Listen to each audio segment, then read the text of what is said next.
आप सभी से बात करके स्थिति की भी जानकारी और व्यापक होती है और ये भी पता चलता है कि हम सही दिशा में आगे बढ़ रहे हैं। ये लगातार मिलना, चर्चा करना जरूरी भी है, क्योंकि जैसे जैसे कोरोना महामारी को समय बीत रहा है, नई नई परिस्थितियां भी पैदा हो रही है। अस्पतालों पर दबाव, हमारे स्वास्थ्य कर्मियों पर दबाव, रोजमर्रा के काम में निरंतरता का न आना पाना, ये हर दिन एक नई चुनौती लेकर आते हैं। मुझे संतोष है कि हर राज्य अपने अपने स्तर पर महामारी के खिलाफ लड़ाई लड़ रहा है और चाहे केंद्र सरकार हो, चाहे राज्य सरकार हो, हम अनुभव कर रहे हैं कि हम लगातार एक टीम बनकर के काम कर पा रहे हैं और यही टीम स्पिरिट जो है वो एक परिणाम लाने में हम सफल हुए हैं। इतने बड़े संकट को जिस प्रकार से हमने मुकाबला किया है, उसमें सबका साथ मिलकर के काम करना ये बहुत बड़ी बात है। सभी माननीय मुख्यमंत्री जी, आज 80% एक्टिव केसेस हम जो आज मिले हैं इन 10 राज्यों में है और इसलिए कोरोना के खिलाफ लड़ाई में इन सभी राज्यों की भूमिका बहुत बड़ी हो जाती है। आज देश में एक्टिव केसेस 6 लाख से ज्यादा हो चुके हैं, जिनमें से ज्यादातर मामले हमारे इन 10 राज्यों में ही है।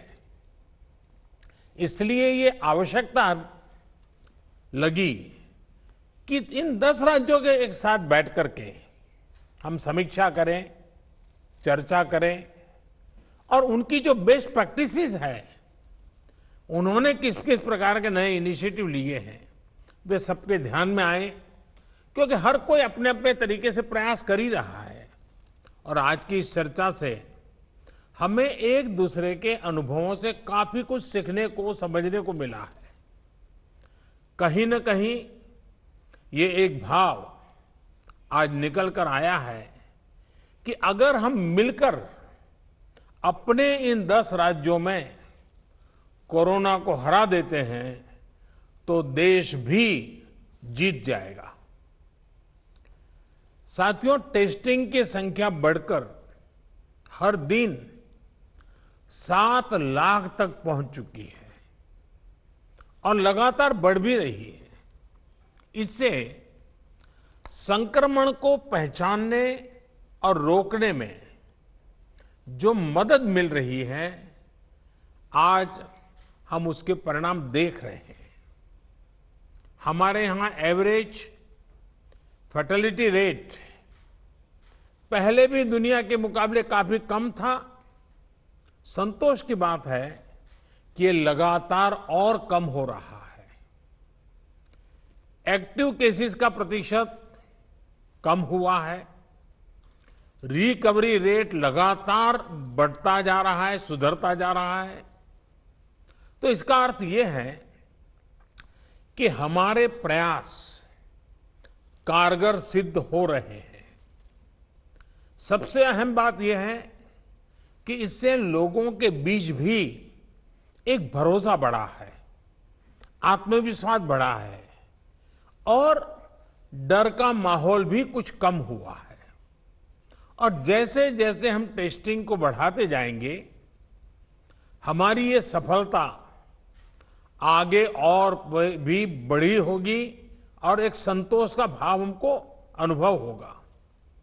हमने मृत्यु दर को 1% से भी नीचे लाने का जो लक्ष्य रखा है, इसे भी अगर हम थोड़ा और प्रयास करें बड़े फोकस में प्रयास करें तो वो लक्ष्य भी हम हासिल कर सकते हैं। अब आगे हमें क्या करना है, कैसे बढ़ना है, इसे लेकर भी काफी स्पष्टता हमारे बीच में भी उभर करके आई और एक प्रकार से ग्रास रूट लेवल तक सब लोगों के दिमाग में पहुंच गया है। भाई क्या करना है, कैसे करना है, कब करना है, बात हिंदुस्तान के नागरिक तक हम पहुंचा पाए हैं। अब देखिए, जिन राज्यों में टेस्टिंग रेट कम है और जहां पॉजिटिव रेट ज्यादा है, वहां टेस्टिंग बढ़ाने की जरूरत सामने आई है। खासतौर पर बिहार, गुजरात, यूपी, पश्चिम बंगाल और तेलंगाना, यहां टेस्टिंग बढ़ाने पर खास बल देने की बात हम लोगों की बातचीत में से उभर करके आ रही है। साथियों, अब तक का हमारा अनुभव है कि कोरोना के खिलाफ कंटेनमेंट, कॉन्टैक्ट ट्रेसिंग और सर्वेलेंस, ये सबसे प्रभावी हथियार है।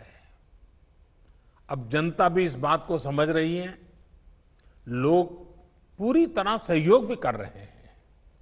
ये जागरूकता की हमारी कोशिशों से एक अच्छे परिणाम की तरफ हम आगे बढ़े हैं। हम क्वारंटाइन की व्यवस्था इसी वजह से आज इतने अच्छे तरीके से लागू कर पा रहे हैं। एक्सपर्ट्स अब ये कह रहे हैं कि अगर हम शुरुआत के 72 घंटे में ही केसेस की पहचान कर ले तो ये संक्रमण काफी हद तक धीमा हो जाता है।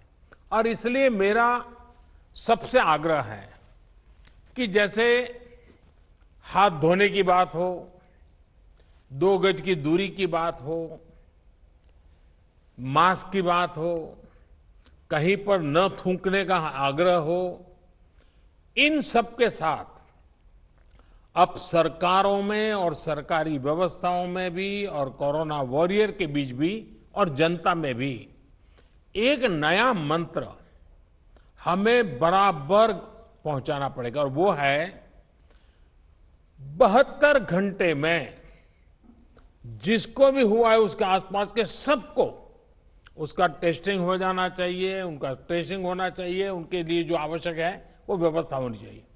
अगर ये 72 घंटे वाली फॉर्मूला पर हम बल देते हैं तो आप मानिए कि बाकी जो जो चीजें हैं उसके साथ अब इसको जोड़ देना है कि 72 घंटे के भीतर भीतर इन सारे कामों को कर लेना है। आज टेस्टिंग नेटवर्क के अलावा आरोग्य सेतु ऐप भी हमारे पास है। आरोग्य सेतु की मदद से अगर हमारी एक टीम रेगुलरली उसका एनालिसिस करे तो बहुत आसानी से किस एरिया से शिकायत आ रही है हम पहुंच सकते हैं। हमने देखा कि हरियाणा के कुछ जिले, उत्तर प्रदेश के कुछ जिले और दिल्ली, एक ऐसा कालखंड आया कि बड़ी चिंता का विषय बन गया। सरकार ने भी दिल्ली में ऐसी घोषणा की कि लग रहा था कि बड़ा संकट पैदा होगा। तो फिर मैंने एक रिव्यू मीटिंग की और हमारे होम मिनिस्टर श्रीमान अमित शाह जी को नेतृत्व में एक टीम बनाई और नए सिरे से सारा अप्रोच किया। उन 5 जिलों में भी और शहर में भी, दिल्ली में बहुत बड़ी मात्रा में हम जो चाहते हो परिणाम ला पाए। मैं समझता हूं कि कितना ही बड़ा कठिन चित्र दिखता हो, लेकिन सिस्टमेटिक तरीके से अगर आगे बढ़ते हैं तो चीजों को हम हफ्ते 10 दिन में अपने तरफ मोड़ सकते हैं। और हमने अनुभव करके देखा है। और इसी रणनीति के भी जो मुख्य बिंदु यही थे, कंटेनमेंट जोन्स को पूरी तरह से अलग कर देना, जहां जरूरत पड़े वहां माइक्रो कंटेनमेंट का भी आग्रह करना, 100% स्क्रीनिंग करना, रिक्शा, ऑटो रिक्शा चालक और घरों में काम करने वाले लोगों को भी और अन्य हाई रिस्क लोगों की स्क्रीनिंग पूरी कर लेनी चाहिए। आज इन प्रयासों का परिणाम हमारे सामने है। हॉस्पिटल्स में बेहतर मैनेजमेंट, आईसीयू बेड्स की संख्या बढ़ाने जैसे प्रयासों ने भी बहुत मदद की है।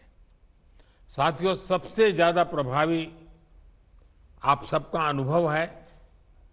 आपके राज्यों में जमीनी हकीकत की निरंतर निगरानी करके जो नतीजे पाए गए, सफलता का रास्ता उसी से बन रहा है। आज जितना भी हम कर पाए हैं, वो आप सबके अनुभव उसमें काफी मदद कर रहे हैं। मुझे विश्वास है कि आपके इस अनुभव की ताकत से देश ये लड़ाई पूरी तरह से जीतेगा और एक नई शुरुआत होगी।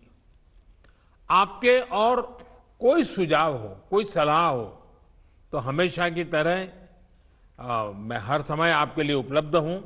आप जरूर बताइए। और मैं आपको विश्वास दिलाता हूं, सरकार के सभी अधिकारी भी आज मौजूद थे।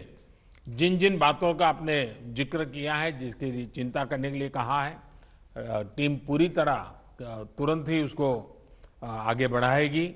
लेकिन हम जानते हैं कि ये जो कालखंड होता है, सावन, भादो और दिवाली तक का, तो कुछ बीमारी का और बीमारियों का भी माहौल बन जाता है। उसको भी हमें संभालना है। लेकिन मुझे विश्वास है कि हम जो 1% से नीचे मृत्यु दर लाने का लक्ष्य, रिकवरी रेट तेजी से बढ़ाने का लक्ष्य, 72 घंटे में सारे कांटेक्ट पर्सन को तक पहुंच करके उनकी व्यवस्था करना, इन मंत्रों को लेकर के अगर हम थोड़ा फोकस एक्टिविटी करेंगे, तो हमारे जो 10 राज्य जहां पर 80% केसेस हैं, हमारे 10 राज्य जहां 82% मृत्यु हैं, हम 10 राज्य इस पूरी स्थिति को पलट सकते हैं। हम 10 राज्य मिलकर के हम भारत को विजयी बना सकते हैं और मुझे विश्वास है कि हम इस काम को कर पाएंगे। मैं फिर एक बार, आपने बहुत समय निकाला, समय की कमी के बावजूद भी बहुत ही अच्छे ढंग से आपने अपनी सारी बातें रखी हैं। मैं आपका बहुत बहुत धन्यवाद करता हूं।